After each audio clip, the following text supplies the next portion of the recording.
Okay, so today we're gonna make an Italian steak roll. So the first thing I've done is it's a thin cut steak. We pulled it out, covered it with foil, and now we've tenderized it with the spiky end of the mallet. And now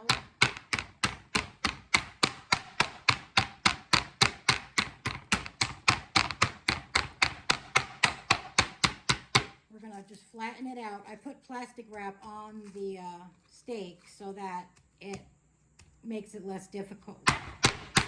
Washing the hammer can be challenging, so we're just gonna flatten it out, make it even. Okay, now we've got that. I made spaghetti sauce a couple days ago, so we're gonna have spaghetti and sauce with the steak. Here's some fresh mozzarella. We're gonna cut up onions and parsley and garlic.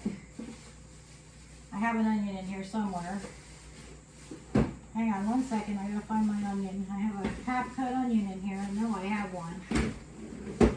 And then tonight I'm also gonna make another batch of the jelly pastries that I made. We have a little bit of parsley and onion from the other day. So we're gonna set the steak aside. We'll use this lid here. See, it's nice and thin and even. What we're gonna end up doing is stuffing it with cheese and vegetables and roll it up. That's what we're gonna do with it. So we're gonna grab us a knife out of the drawer. Here's a knife. I'm gonna grab the garlic. I'm gonna show you guys, although most of you probably know, an easy way to handle garlic. You could just pound it the way it is right now, but I just peel out the outer skin. And then I just smash them after, because I don't want to break it all open, because I don't want to lose the oils for the next time. So here's a nice big chunk. We're going to take that one. We're going to get a couple more. We have a little bit of onion and parsley from the other night, but I want to make some more, so I'm going to get a couple of garlic cloves. I don't know if you guys know this, but the easy way to, oh, this is starting to go bad, so I got to peel off the parts that are bad. Hold on one second. Peel off the parts that aren't so good.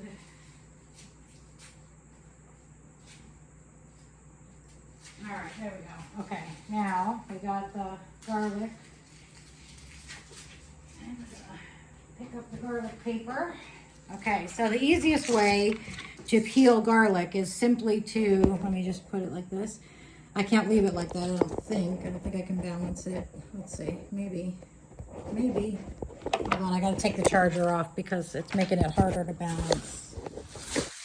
Let's see if I can find a way to balance this up. Let's see, there we go, okay.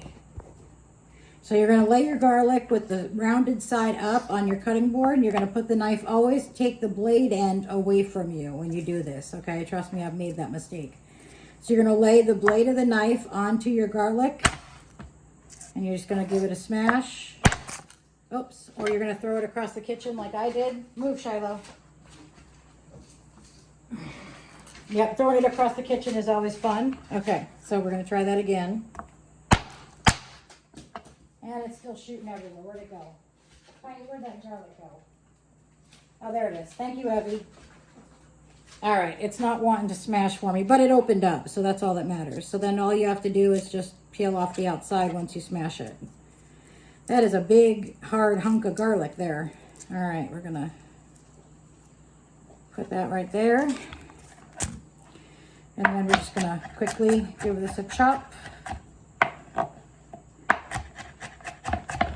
Now, sometimes I pre-cook my onions and garlic and all that, and sometimes I don't. The last time I did a steak roll, I did not pre-cook it, but today I'm going to give it a little bit of a pre-cook, so.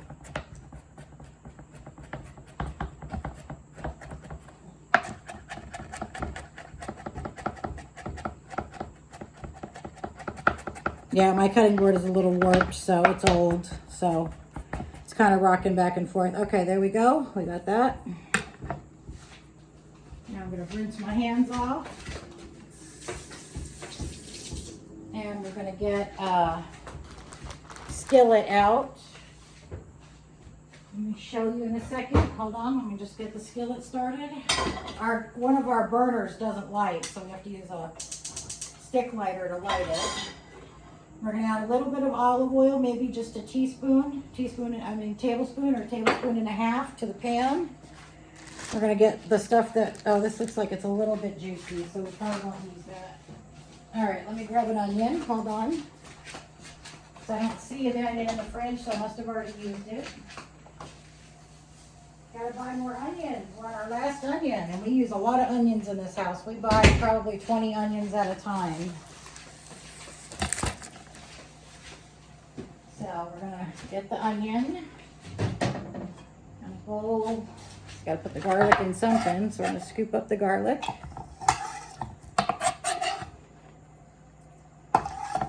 And when you fill it with cheese, you're gonna want to cut that cheese awful thin, okay? That way you don't have giant chunks of cheese to bite into, because if the steak is thin, then you'll have uneven amounts of cheese and steak. So I just always cut off both ends of the onion.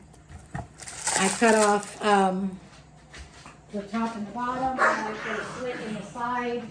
Tiny, stop it.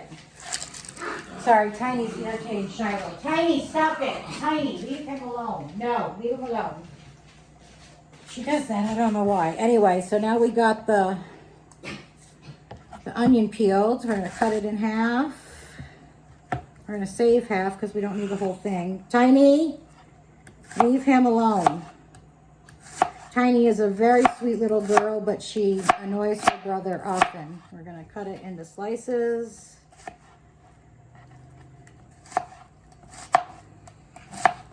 This is how I cut my onion. Cut it into slices, turn it long ways, and then we're just gonna slice it down the side.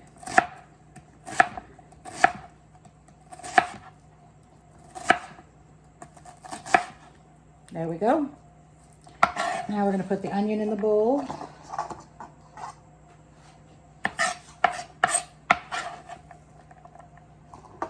Joey, you don't want that. That's onion, buddy. Okay, we got the oil heating up, so now we're going to turn the heat down just a little bit because we don't want to burn the onion or the garlic. And we're going to put these in the pan.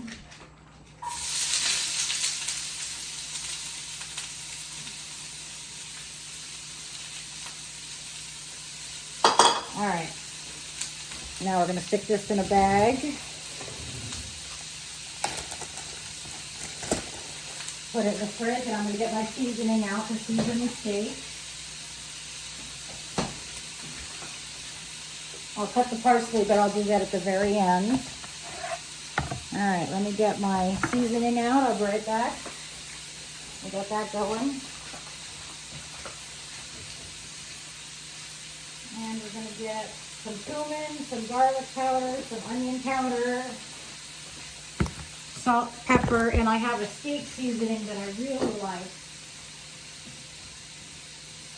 And it's called the Kansas City Steak Rub.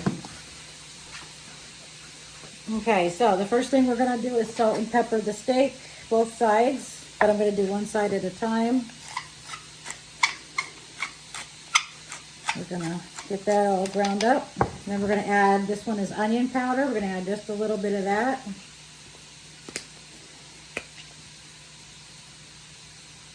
Not a lot, because you're going to have a lot of seasoning on it, so you don't need a ton. I'm going to do a little garlic powder. I'm going to do a little bit of, sorry, I put that in the way. I'm going to do a little, whoops, hold on, there we go. We're going to do a little bit of cumin, just a sprinkle. I happen to like cumin. And then we have our Kansas City Steak Rub right here. Love this stuff, so good on beef. And we're going to just push that in so when we flip it over, we don't lose most of our seasoning. And then we're going to do the same thing again. A little salt, a little pepper. I should get one of those electric pepper grinders, but I just haven't. Little cumin, not a lot, just a little bit, because cumin is very strong, so you don't want a lot of it. And then we're going to put a little bit of garlic, a little bit of onion. and our Kansas City steak rub. I love this seasoning. It's so good. I don't even know what's all in it, but it's really good. All right. All right, grab a towel, wipe the hands off. We're going to put the seasoning away. I'll be right back. Hold on while I put the seasoning away.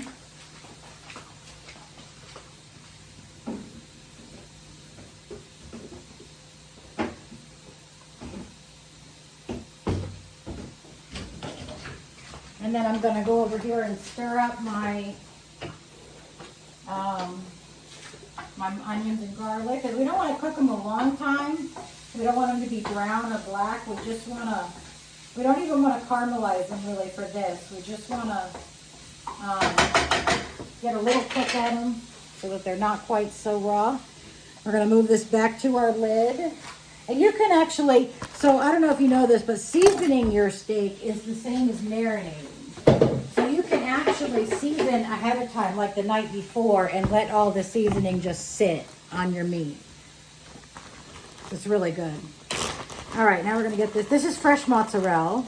It's not like shredded mozzarella, so here it is. We're just gonna cut some really thin pieces of mozzarella. We want it to be pretty thin. We don't want to bite into giant chunks of cheese, especially with a thin steak, because, you know, then it would be not good. So we're going to cut these nice and thin and just put them aside to put in the meat after we're done. Okay, so there we go. We're going to put this back in the bag. Put it back in the fridge.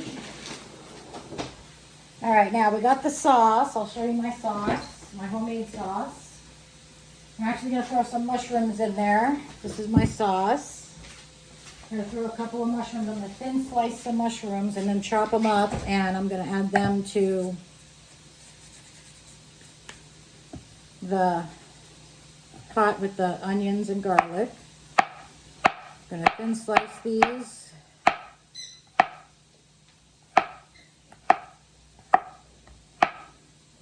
I'll let my cutting board's not all the way on the counter. The last thing I need is to throw mushrooms all over the kitchen. All right, and then we're just going to give these a coarse chop. They don't need to be like diced or fine or anything because we want to taste them. We're just going to give them a coarse chop.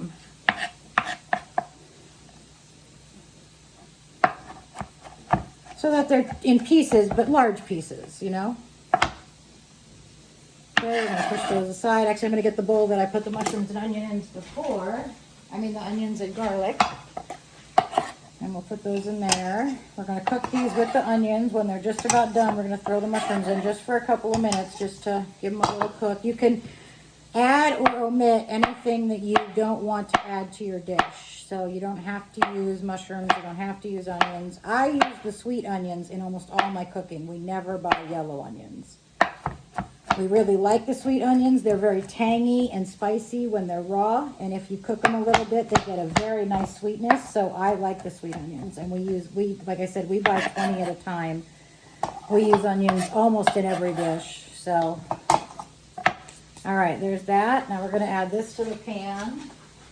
Our onions are starting to cook up.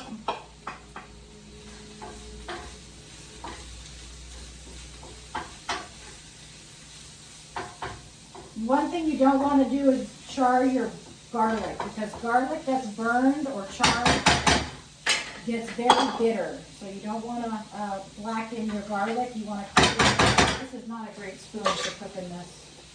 So you want to, you never want to burn your garlic because it gets very bitter when it's burned. So you don't want to have bitter garlic. So you want to cook it and caramelize it till it's nice and brown usually, although I'm not going to really caramelize today.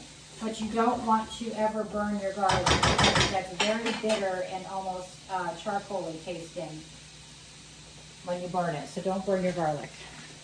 Okay, now we got our cheese right here. And we're going to clean off the cutting board a little bit. Just clean up the remnants, throw them in the pan. We're going to get our meat, and I'm going to get my cooking twine, okay? There's our meat. I'm going to grab my cooking twine and a pair of scissors. Here's my cooking twine and a pair of scissors, because we're going to wrap this all up in a big meat roll. And then I'll do another quick video when it's done cooking to show you what it looks like. So basically how we're going to cook it is we're going to put a little butter in the bottom of the skillet, and we're going to add our meat roll to the skillet, cook it on all sides, so like maybe 30 seconds on each side, just give it a nice sear. And then we're just gonna take it off and let it rest, because beef cooks this thin, will cook very fast. We're gonna get a piece of twine ready. Remember to take your twine off before you eat your food. And then we're going to heat up our sauce, make some spaghetti, and we'll serve that as a side to the meat roll.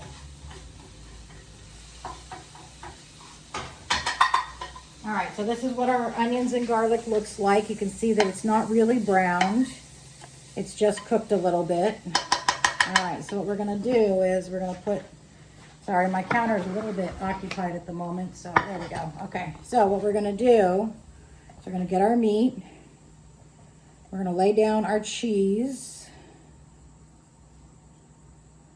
Right there, just fill up the area with cheese, because we're going to roll this all up. It's going to be tasty when it's all done. And you only want to cover about half of your meat, a little less than half when you're doing a meat roll, because you have to have some room to roll it up. So then we're going to take our mushrooms and onions and put it on top there. I dropped a little bit on the floor. Whatever I don't use, I'll put in the fridge for another recipe. All right, then we're going to grab our parsley here, which we should have cut up before, but we didn't. So that's okay. We can still cut it up. We got some nice fresh parsley here. Just going to put that back on the meat there. So good. I can lick my fingers and still cook, because I'm cooking for me and my family, so they don't care. All right. Now we're just going to finely chop this parsley right here. I always put my palm on the blade and go like this, because it holds the blade in place, and then you can just shimmy it around, get a nice fine chop on that bad boy.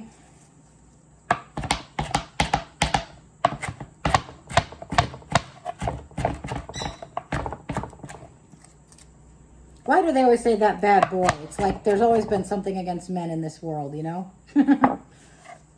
All right, so we're going to top that with some parsley. And now we're going to just roll it up, make a nice meat roll out of it. Squish the ingredients down so they go to the edge. There we go. Got a nice rolled up piece of meat there, see? And now we're going to get the excess off the cutting board so we can tie it. And we'll add a little bit of this filling to the top after when we've cooked on all sides. So now we're going to take our twine.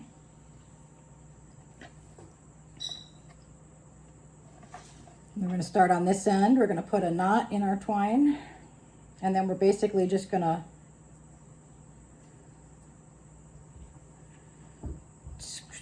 spiral it down the meat like this, just to hold it, or drop it on the counter, whatever works for you. Sorry about that. I have trouble with my left side, so when I try to lift things, I often drop them, but it's okay. And I'm not going to tie the end of it. I'm just going to loop it over itself. We're going to put some butter in the pan. Yeah, I'll show you. We're going to get some butter in the pan. In the skillet. So we're going to take all this filling that we have in here that's cooked, and we're going to take it out of the skillet, put it in a bowl so we can use the skillet for the, because I'll save this and use it in another recipe. I don't like to waste, especially good stuff. There we go.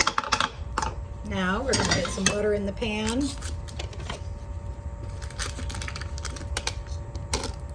Oh, I turned it off, so I gotta light it again. Hold on. There we go. We're gonna let that heat up. I'm gonna get the butter in the pan. And we're actually gonna keep this on fairly high. Not all the way high, but fairly high, because we want it to sear, not cook. Beef will continue to cook while you let it sit. So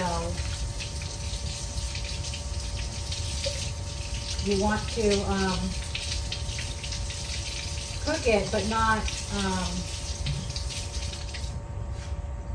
you want to sear it, but not cook it. So that's why we're going to keep it on fairly high and let that butter get really nice and hot before we put it in. We're going to take out the remaining little bit of butter and put it in the bowl in case we need more. We're going to turn it down slightly from high, but not much, because like I said, we really want it to sear. And then we're going to take our meat roll right here. It's all seasoned. And we're going to put it right in the center there. And then we're going to turn it as it starts to sear.